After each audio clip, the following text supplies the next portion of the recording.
Las historias de encuentros aterradores con extraños dan mucho miedo. Algunas dan mucho miedo. Pero las historias de familiares de psicópatas son otro nivel. Porque las personas, los extraños de las historias aterradoras con extraños, este extraño tiene una familia. Por eso las historias que vamos a contar hoy dan mucho miedo, porque son los familiares de estos extraños contando sobre cómo fue tener un hermano, una prima, una tía, un hijo psicópata y convivir con él durante años. Lo que más me intriga de estas historias es el momento exacto donde las personas, los familiares, se dan cuenta de que conviven con un psicópata. Porque si tienes un familiar psicópata, ¿qué haces con él? Me acuerdo en el vídeo anterior de familiares de psicópatas, el hijo psicópata, los padres sabían que era un psicópata su hijo, lo sabían, pero ¿qué podían hacer con él? ¿Qué haces con él? Antes de empezar con estas historias, suscríbete a este canal si te gusta este tipo de contenido, deja un me gusta y empecemos con estas escalofriantes historias.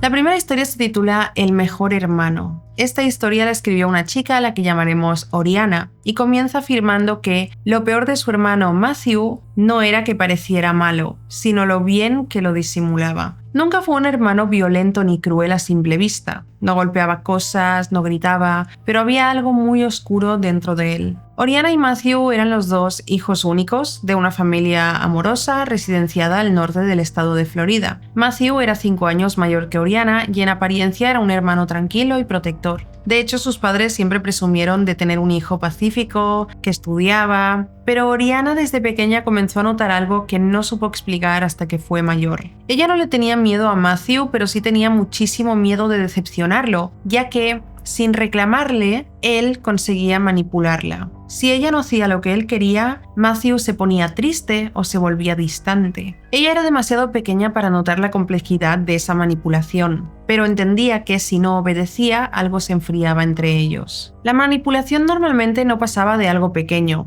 Hacerle favores en casa y cumplir con sus quehaceres era casi todo. Aunque también la usaba para cosas más graves, como encubrir sus mentiras y como cómplice en sus travesuras. Pero esto sucedería más adelante, cuando ella tenía 13 años y él 18. Mientras tanto, Matthew era en apariencia el tipo de persona que todos alababan. Sus padres estaban cegados de orgullo por él, sentían que él no solo era un chico inteligente y responsable, sino que además era un hermano modelo y protector. Ella también lo creía, ya que Matthew la acompañaba donde necesitara, la escuchaba, aunque sinceramente estaba lejos de ser el chico modelo que todos creían. Engañaba a su novia y a otras chicas dentro de casa con Oriana como cómplice. Consumía marihuana y otras drogas en la habitación y cada vez que podía le recordaba sutilmente a Oriana que ella era su compañera en todo esto, haciéndola sentir que ella también era culpable de todo.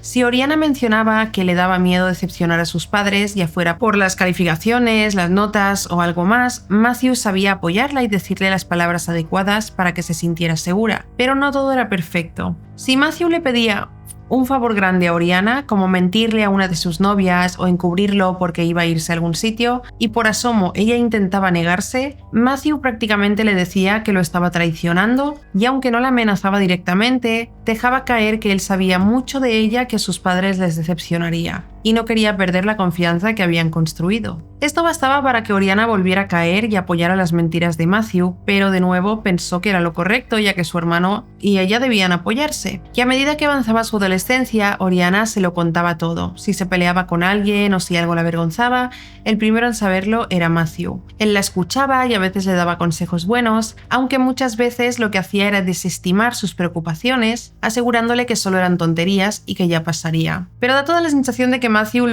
quería toda esa información para luego poder usarla para manipular a Oriana. Oriana solo puede especular cuánto tiempo más podría haber continuado esta situación en la que su hermano mayor desestimaba todas sus preocupaciones, fingiendo escucharla mientras la utilizaba como coartada y asistente para prácticamente todo. Sin embargo, nunca podrá saberlo, ya que para mediados de 2008 un chico apareció en su vida. Lo llamaremos Josh. Y para ese momento Oriana estaba perdidamente enamorada de él, a pesar de que era un imbécil, grosero y desconsiderado que la trataba muy mal. Se burlaba de ella, le robaba cosas, sin mencionar que insistía mucho para tener relaciones, aunque ella solo tenía 16 y no estaba preparada. Cuando ella se negaba, Josh explotaba y le decía que si realmente no lo amaba, se iría con otra. En el fondo ella sabía que todo eso estaba mal, pero también era joven y era su primer novio, así que no sabía que no debía aceptar migajas. Por otro lado, Matthew no lo notó hasta que un día que entró a pedirle un favor a Oriana, ella lo ignoró y estaba llorando. Ahí le preguntó que qué le pasaba y Oriana comenzó a desahogarse, y esa fue la primera vez que se había guardado algo durante tanto tiempo sin contárselo a su hermano. Cuando terminó de llorar, Matthew de inmediato le dijo que se alejara de Josh. Ahora, algo que recuerda a Oriana con claridad es que el tono de Matthew fue bastante neutral y frío. Ella estaba llorando en su cuarto y Matthew ni siquiera le dio un abrazo antes de decirle: quiero que mañana termines con ese tal Josh, no me gusta. Ella no le hizo caso por primera vez en mucho tiempo y ahora sabe que eso para Matthew fue una molestia enorme. Matthew empezó a apartarse y ya no le respondía con el mismo interés a Oriana, o mejor dicho, ya no fingía ningún interés en las cosas que ella le contaba. Y lo único que hacía era preguntarle si ya había terminado con el tal Josh. Oriana se sintió castigada, pero estaba demasiado ocupada intentando que su novio la quisiera como para preocuparse de que Matthew la ignorara. Y obviamente su hermano lo notó y se lo sacó en cara algunos días después. Fue una tarde cualquiera después de haber estado en el colegio. Matthew entró en la habitación de Oriana y le ordenó de nuevo que terminara con ese chico que la estaba distrayendo tanto. Y Oriana por primera vez explotó, diciéndole que era una estúpida, pero que amaba demasiado a Josh y que si Matthew no lo entendía, que se largara de su cuarto. En retrospectiva, Oriana sabe que este fue el momento que cambió todo, ya que fue en ese preciso instante cuando Matthew perdió el control sobre ella. Sin embargo, algo más pasaría, y es que Josh le puso los cuernos, rompiéndole el corazón. Oriana volvió a refugiarse en su hermano y Matthew la recibió con los brazos abiertos, pero cada vez que ella volvía a hablar de Josh, él se enfadaba muchísimo, ordenándole que se olvidara de una vez de ese tipo. Es así como una mañana de sábado iban en coche por una calle de las afueras cuando vieron a Josh caminando por la acera, medio borracho. Oriana se quedó rígida y dejó de hablar mientras lo miraba, y en ese instante Matthew la miró, luego lo miró a él y le dijo a Oriana estas exactas palabras: podría atropellarlo, no hay nadie más en la calle. No lo dijo como una broma y tampoco se rió.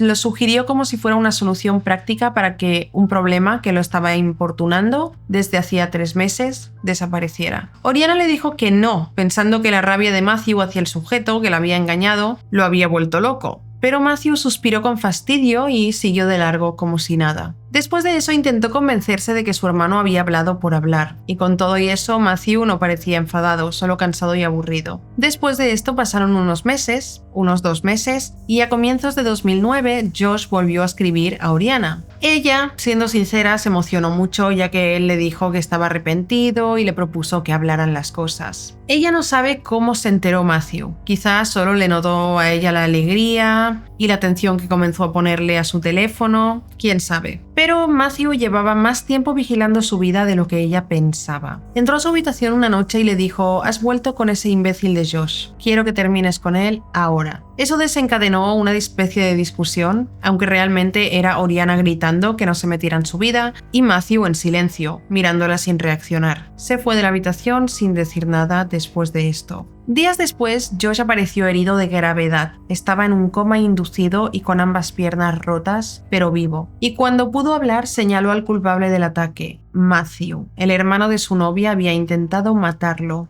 y vaya que estuvo a punto de conseguirlo. Oriana se enteró de la noticia, pero no se sorprendió, algo dentro de ella ya lo sabía. En el fondo sabía que su hermano era capaz de algo así. La policía lo arrestó poco después. Los padres, los tíos y casi toda la comunidad salieron en defensa de Matthew porque lo consideraban incapaz de cometer un crimen tan violento. Además, muchos conocían a Josh y era un chico problemático y mentiroso. Pero cuando encontraron la pala con la que Matthew intentó asesinar a Josh, el discurso cambió a que Matthew era un hermano protector que había perdido el control porque su hermana era novia de un sujeto que era de lo peor. Sin embargo, ella necesitaba preguntarle directamente a Matthew por qué había hecho eso, recordando el episodio de aquel sábado en el que se ofreció a atropellarlo. Entonces, cuando lo vio, le preguntó que por qué lo había hecho. Ella comparte que esperaba que dijera que había sido por amor, por protegerla, pero él no se quebró. Simplemente dijo que no quería que ella perdiera la cabeza por Josh, porque cuando estaba así ya no le obedecía. Y en voz baja le dijo: sabía que tendría que haberle cortado la cabeza. Matthew fue arrestado por intento de homicidio en segundo grado, aunque el juez y el jurado fueron bastante suaves con él. 15 años que se redujeron a 10 y con buen comportamiento salió en 5 años de la cárcel. Josh, sin embargo, quedó con secuelas severas en las piernas y no pudo volver a correr ni a caminar con normalidad. Y Oriana vive con el trauma de haber sido manipulada por su hermano mayor durante toda su vida, ya que en esa visita le confesó de manera cruel que cuando casi asesinó a ese hombre lo hizo porque le estaba quitando su mejor instrumento. Ella. Ella no es psicóloga, pero está segura de que su hermano es un psicópata y su relación con él nunca volvió a ser la misma, ni ayer, ni ahora, ni nunca. Esta historia me ha recordado muchísimo un capítulo que vi de una serie de casos reales que me parece que pronto traeré al canal como si fueran historias de Reddit, pero es que básicamente son personas en un documental hablando sobre cómo fue crecer con un psicópata, con un asesino, como hermano, padre, hijo, y me parece que pronto las traeré al canal porque esta historia me ha recordado muchísimo a un capítulo.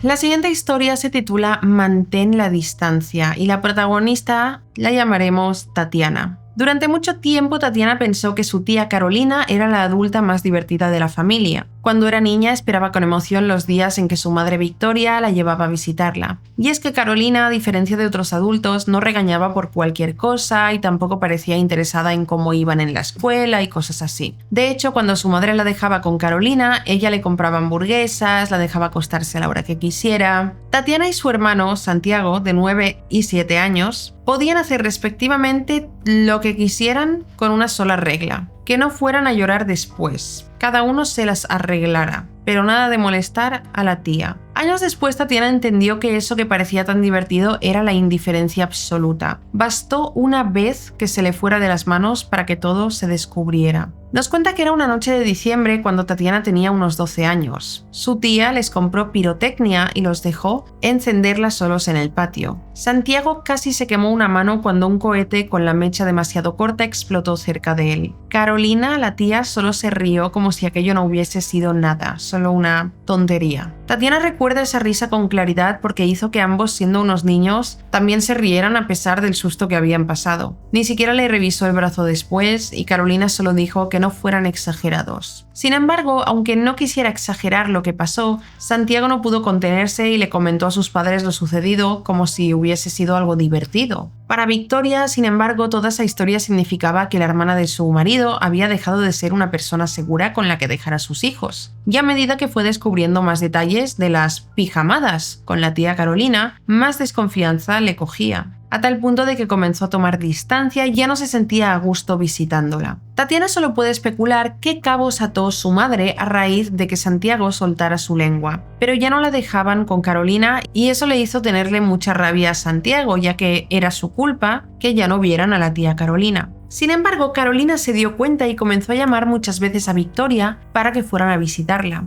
fingiendo no entender qué había pasado, y cuando Victoria la confrontó, Carolina le aseguró que solo eran exageraciones de Santiago y que seguramente Tatiana podía decir lo mismo. En efecto, Tatiana estuvo a la orden de mentir por su tía y ocultar detalles que sabía que a sus padres no les gustarían. Sin embargo, sus padres se dieron cuenta de inmediato y de hecho su padre la cogió de las manos una noche y le dijo algo que sería clave para toda la relación con la tía Carolina de ahí en adelante. Mi hermana es una mujer extraña, la conozco mejor que tú, así que hazme caso cuando te digo no hagas todo lo que tu tía Carolina te pide y mantén tu distancia. Tatiana durante muchos años detestó con toda su alma esas palabras, haciendo justamente lo contrario. En algún punto Tatiana había creado un vínculo muy fuerte con Carolina y estaba dispuesta a hacer lo que fuera por ella. Victoria aceptó que siguiera visitándola, pero solo un par de horas. Y durante años Tatiana vio en su tía a una especie de mentora y mejor amiga. Cuando por fin cumplió 16, empezó a creer que ya podía decidir por sí misma, y entre la advertencia casi olvidada de sus padres y la sonrisa y la confianza constante de Carolina, ella decidió confiar en su tía para casi todo. Ese año Carolina iba a buscar a Tatiana después del instituto y le escribía para preguntarle cómo estaba a menudo. Llegó a decirle que era la única sobrina Carolina con la que de verdad sentía una conexión y que para ella era como una hija. Tatiana no sabe si alguna vez esas palabras fueron verdad, pero en ese momento le gustaba escucharlas. Fue por esa época que Carolina se abrió y comenzó a hablarle de temas más adultos a Tatiana. A ella le gustaba sentir que una adulta la trataba como a una igual y escuchaba con atención todos los dramas que Carolina le contaba de sus novios, porque sí, tenía varios novios, y las peleas o planes que tenía con ellos. Y así llegamos al día en que pasó todo.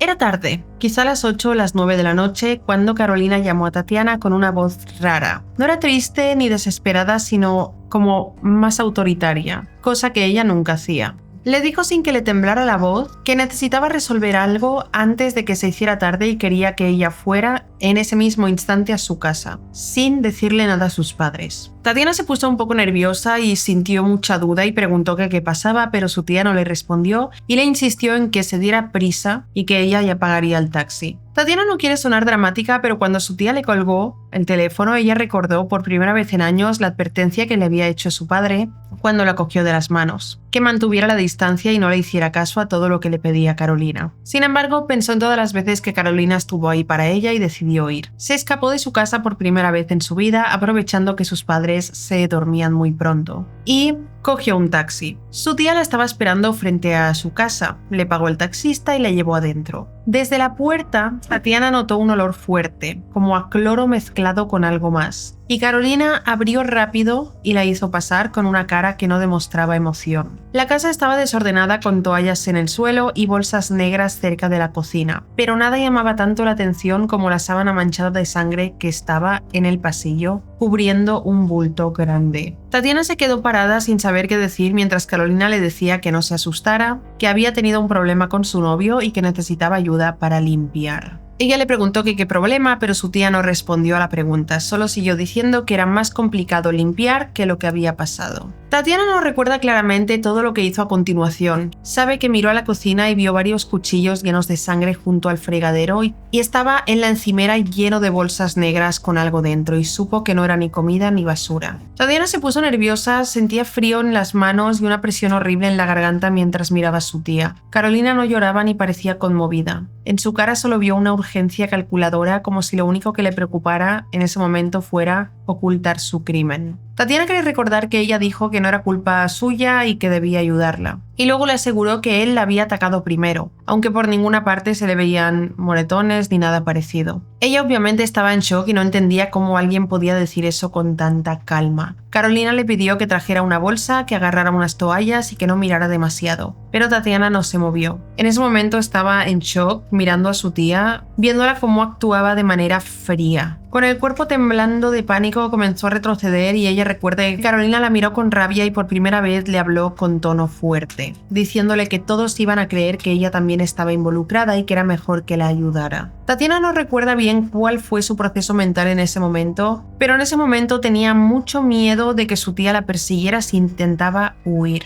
Por eso le mintió y con la voz quebrada le dijo que necesitaba aire, que iba a vomitar y no quería hacerlo adentro porque iba a ensuciar todo y sería todo más complicado. Carolina pareció creerle, o tal vez estaba confiada en plan de que la había asustado demasiado como para atreverse a escapar. Pero se equivocaba porque Tatiana salió al patio y cuando marcó cierta distancia entre ella y su tía, cruzó la reja y corrió hasta la esquina sin mirar atrás. Llamó a su madre y cuando escuchó su voz intentó explicarle lo que pasó, pero al parecer no pudo, ya que por lo que le cuenta su madre, ella solo repetía «Carolina ha hecho algo malo» y pedía que fueran a buscarla. La policía llegó esa misma noche y descubrieron el homicidio y el intento de encubrirlo. Carolina salió esposada y al pasar cerca de Tatiana, que estaba dentro del coche de sus padres, no le gritó ni le pidió perdón, solo le dijo «siempre fuiste una inútil». Después Tatiana supo que su tía había intentado culparla, diciendo que Tatiana la había ayudado con el crimen, pero que se había asustado al final y había inventado una historia para salvarse. Obviamente nadie la creyó y la investigación demostró lo contrario. Tatiana no había tocado el cuerpo y aunque había huellas suyas en la casa, era evidente que se debía a que había pasado mucho tiempo con su tía antes del crimen. Tatiana por su parte se sintió terrible porque durante tantos años su tía, esa mujer a la que quería tanto, solo la vio como una tonta útil, alguien que podía ayudarla en un momento de necesidad como ese. Por eso esa frase de decepción, ese «siempre fuiste una inútil», le dolió tanto. Porque en lo que respecta a su tía, de verdad creía que Tatiana es una inútil que no la ayudó. Tatiana tuvo que ir a terapia durante años para superar el dolor y aún le cuesta confiar completamente en el amor de algunas personas. Carolina fue sentenciada a cadena perpetua y la familia de Tatiana se olvidó de ella para siempre. Y en cuanto a Tatiana, solo puede recordar la risa y la diversión de su tía como algo vacío, un gesto fingido para crear confianza con una niña que algún día le podría ser útil y al final no lo fue. Haciéndole caso a su padre, Tatiana afortunadamente rompió el vínculo y definitivamente mantendrá su distancia con Carolina hasta el final de sus días.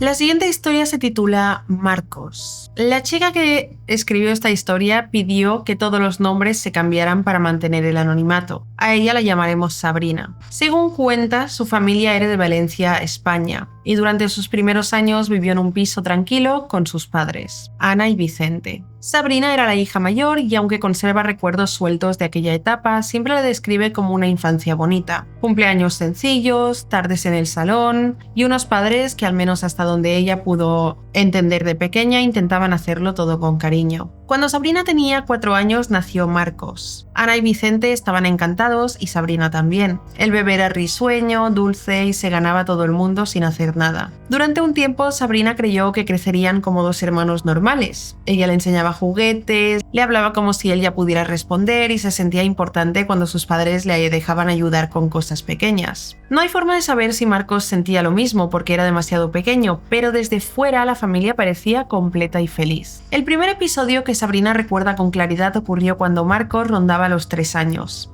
Estaban jugando en el suelo del salón y según ella, él la golpeó 2 veces con un juguete. Sabrina, que tendría poco más de 6 años, se enfadó, se lo quitó de las manos y lo lanzó hacia un lado. El juguete cayó mal y se partió contra el suelo. Marcos empezó a llorar con una fuerza exagerada y cuando Ana apareció, Marcos dijo algo que dejó a Sabrina helada, que ella le había pegado a él y que además se había golpeado a sí misma para culparlo. Ana le creyó porque le parecía imposible que un niño tan pequeño pudiera inventar una explicación tan retorcida. Sabrina intentó defenderse, pero cuanto más se enfadaba, más parecía confirmar la versión de Marcos. Aquel día la castigaron y aunque para los adultos quizá fue una discusión infantil más, para ella fue la primera vez que sintió que su hermano podía torcer la realidad y salir impune. Después comenzaron a suceder cosas parecidas, cada una un poco más seria que la anterior. Una tarde apareció zumo derramado sobre unos dibujos que Sabrina había hecho para el colegio. Marcos señaló el vaso, se señaló la camiseta mojada y dijo que su hermana se había enfadado porque él quería mirar los colores. Otra vez las llaves de Vicente aparecieron dentro de la mochila de Sabrina justo el día en el que todos las buscaban con prisas. Marcos aseguró que la había visto cogerlas para que papá no se fuera. Sabrina negó haberlas tocado, pero nadie sabía muy bien qué pensar. Con el tiempo Marcos aprendió a usar mejor esas pequeñas escenas. No gritaba siempre, a veces solo necesitaba llorar bajito y mostrar un arañazo en el brazo que nadie le había visto hacerse para que su manipulación funcionara. Cuando Sabrina le confrontaba, él actuaba como asustado, no parecía un niño rabioso, sino un niño asustado. Sabrina, en cambio, acababa levantando la voz, desesperada por convencer a sus padres, y por eso muchas veces perdía antes de empezar. Vicente fue el primero en notar que algo no encajaba. No lo dijo abiertamente porque Marcos seguía siendo un niño pequeño y nadie quería pensar mal de él, pero empezó a fijarse en los detalles. En una ocasión vio a Marcos esconder una pulsera de Ana detrás de un cojín y minutos después insinuar que Sabrina había estado rebuscando en el tocador de Ana. Otra vez escuchó desde el pasillo cómo Marcos practicaba una versión de los hechos antes de llamar a su madre. A partir de ahí las discusiones dejaron de funcionar tan fácilmente. Sabrina no recuperó de inmediato la confianza de sus padres, pero al menos dejó de sentirse completamente sola. Cuando Marcos tenía 8 años y Sabrina 12, nació Miranda. Sabrina recuerda ese momento con una mezcla rara de ternura y tristeza, porque la niña llegó a una casa que ya no era tan tranquila como antes. Miranda era pequeña, delicada y lloraba mucho por las noches. Ana estaba agotada, Vicente trabajaba muchas horas, así que Sabrina intentaba ayudar como podía, aunque también seguía siendo una cría. Marcos, en cambio, parecía irritarse cada vez que la bebé lloraba. Se tapaba los oídos, apretaba los dientes y a veces salía del salón diciendo que quería que se callara. Al principio todos pensaron que eran celos. Era lógico, o al menos eso querían creer. Marcos había dejado de ser el pequeño de la casa y no lo llevaba bien. Intentó culpar a Sabrina de varias cosas relacionadas con Miranda, pero esta vez sus padres ya no le creyeron tan rápido. Una mañana dijo que Sabrina había pellizcado a la bebé porque lloraba demasiado, pero Ana la había visto salir del baño segundos antes. Otra tarde apareció una galleta deshecha dentro de la cuna de Miranda y Marcos insistió en que Sabrina quería que la niña se atragantara. Vicente no le gritó, pero lo miró de una manera distinta y le preguntaba por qué sabía exactamente dónde estaba la galleta. A Sabrina le cuesta explicar cómo era vivir con esa sospecha constante. No sabe si sus padres entendían de verdad lo que estaba pasando o si solo intentaban mantener la casa en pie. Lo que sí recuerda es que ella empezó a evitar quedarse a solas con Marcos. Si él entraba en una habitación, ella salía. Si él se acercaba a Miranda, Sabrina miraba hacia otro lado, solo lo justo para que pareciera que lo vigilaba. Había aprendido demasiado pronto que algunas personas no necesitaban fuerza para hacer daño. Les bastaba con una buena historia. El día de la tragedia, Miranda tenía 1 año y 5 meses. Era una tarde normal, o eso parecía. Estaban en el salón, Marcos jugaba en el suelo y Ana dejó a Miranda en una hamaca mecedora infantil, reclinada, donde la niña aún se quedaba dormida durante la siesta. Le puso una mantita ligera por encima y fue a la cocina a preparar la merienda. Sabrina estaba en el baño y al salir vio algo que la horrorizó. Vio a Marcos inclinado sobre Miranda, presionándole la mantita contra la cara. Sabrina no entendió al principio lo que estaba viendo. Tal vez pensó que estaba jugando, tal vez el cuerpo reaccionó antes que la cabeza, pero gritó muy fuerte. Y entonces Ana soltó lo que tenía en las manos y corrió al salón. Marcos se apartó de inmediato y dijo que Miranda respiraba raro, que él solo intentaba ayudar. Ana levantó a la niña, pidió ayuda, llamó a emergencias o hizo que alguien llamara. Sabrina nunca ha podido ordenar bien esos minutos, pero recuerda con claridad la cara de pánico absoluto de su madre. De repente el salón se llenó de vecinos, paramédicos y luego policías. Miranda no sobrevivió. La policía inspeccionó el piso y se activó el protocolo correspondiente por la muerte de una menor. Ana al principio no creyó a Sabrina porque aceptar lo que Sabrina decía era aceptar algo imposible para ella, que su propio hijo había matado a su hermana pequeña. Pero la autopsia señaló una asfixia compatible con obstrucción externa de las vías respiratorias, y la versión de Sabrina dejó de parecer una acusación nacida del miedo. Después llegaron entrevistas y varias evaluaciones a toda la familia. Sabrina no recuerda todos los nombres de los profesionales ni el orden exacto de las pruebas. A ella le diagnosticaron depresión y estrés postraumático. De Marcos supo mucho menos en ese momento porque los adultos hablaban en voz baja y porque al ser menor muchas cosas quedaron protegidas. Años después una tía le hizo llegar el diagnóstico de Marcos. No se hablaba formalmente de psicopatía en un niño, sino de un trastorno de conducta de inicio infantil con rasgos graves de insensibilidad emocional y baja respuesta empática. Sabrina siempre lo resumió de otra manera, quizá más dura, quizá menos clínica. Marcos sabía mentir y sabía hacer daño y le gustaba. Marcos recibió tratamiento durante años, tanto Ana como Vicente lo amaron a pesar de todo e hicieron todo lo que estuvo en sus manos para que creciera y se formara como un adulto funcional, correcto, capaz de trabajar, de saludar con educación y de parecer una persona decente. Desde aquel episodio creían mucho más a Sabrina, evidentemente, e intentaron que la familia volviera a estar unida. Pero para Sabrina siempre fue el asesino de su hermana menor. Siempre que podía lo evitaba, incluyendo las reuniones familiares. Algunos familiares conviven con él, otros lo tratan con recelo, más que nada por educación. Y con los años Sabrina construyó una vida lejos de su hermano. Cuenta que vive en otra ciudad, mantiene contacto limitado con sus padres y evita cualquier reunión donde Marcos vaya a estar presente. No busca convencer a nadie ni discutir diagnósticos. Solo sabe que Miranda existió, que ella dijo la verdad desde el principio y que aunque Marcos haya aprendido a vivir como un adulto normal, ella sigue sintiendo que su presencia convierte cualquier habitación en un lugar del que se necesita salir.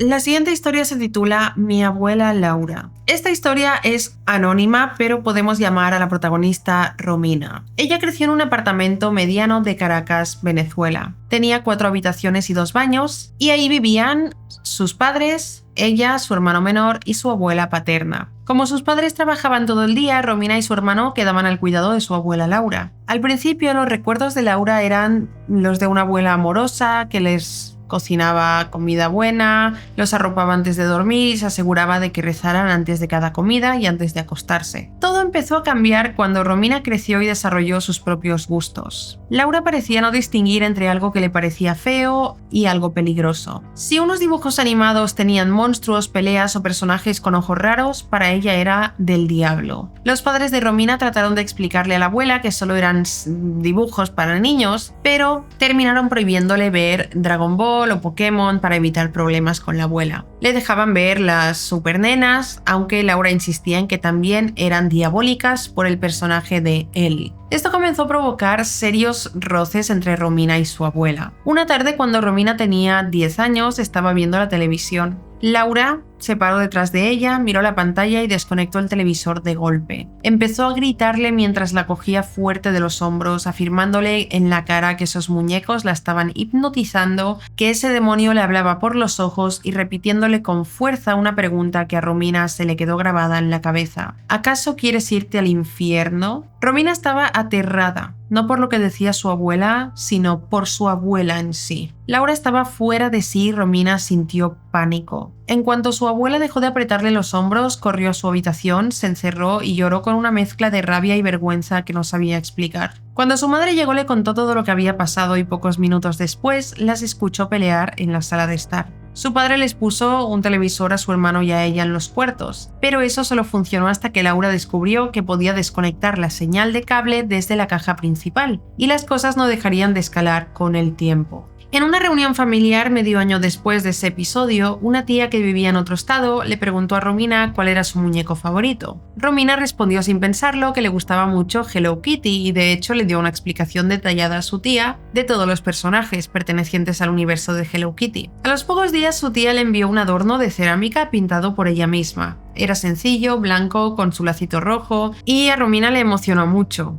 Como su tía lo había hecho a mano, le había puesto cariño y empeño pensando en ella, y a sus 11 años recién cumplidos eso valía oro. Lo puso en su cuarto con muchísimo cuidado y poco después otros miembros de la familia empezaron a regalarle otras cosas con temática de Hello Kitty, como una alcancía, un llavero, calcomanías. Poco a poco su habitación se llenó de detalles de Hello Kitty y ella sentía que ese espacio le pertenecía. Y la única persona que no parecía feliz con todo esto era la abuela Laura. Pero no encontró una razón real para enfadarse. Sin embargo, pocos meses después se corrió el rumor absurdo de que Hello Kitty significaba hola demonio o algo así, y al fin Laura tuvo su excusa. Romina no sabe quién inventó esa frase, pero su abuela Laura se la creyó con una facilidad impresionante, o quizá la creyó porque así podía justificar quitarle a Romina lo que más le gustaba. Primero hacía comentarios por lo bajo sobre lo obsesionada que estaba su nieta, y luego empezó a pasar más seguido a su cuarto para hacer comentarios sobre una remodelación. Fue poco a poco allanando el terreno para dar uno de sus más grandes golpes, y todo sucedió una tarde sobre las 6. Según recuerda, Romina estaba sentada en el escritorio haciendo tareas mientras sus padres no estaban, cuando sintió un golpe de viento detrás de ella. Era Laura, que entró de golpe y sin tocar la puerta, y de repente empezó a acusarla de tener al demonio adentro mientras le apretaba extremadamente fuerte la muñeca hasta dejársela marcada. La sacudió hasta hacerle daño y luego, sin provocación y sin escuchar nada de lo que Romina decía, Laura cogió varias de sus cosas de Hello Kitty y empezó a tirarlas a la basura, rompiendo la mayoría en el proceso. Romina se puso furiosa y la insultó mientras intentaba pelearse con ella, pero con 11 años recién cumplidos no había nada que pudiera hacer. De hecho, Romina recuerda que al verla pelear, Laura la miró con una tranquilidad extraña, como si se sintiera satisfecha, como si hubiera alcanzado el objetivo que se había propuesto. Pero aún quería más. Laura cogió el adorno de cerámica que su tía le había regalado con tanto cariño y lo tiró contra el suelo, reventándolo en pedazos, de manera que era imposible de reparar.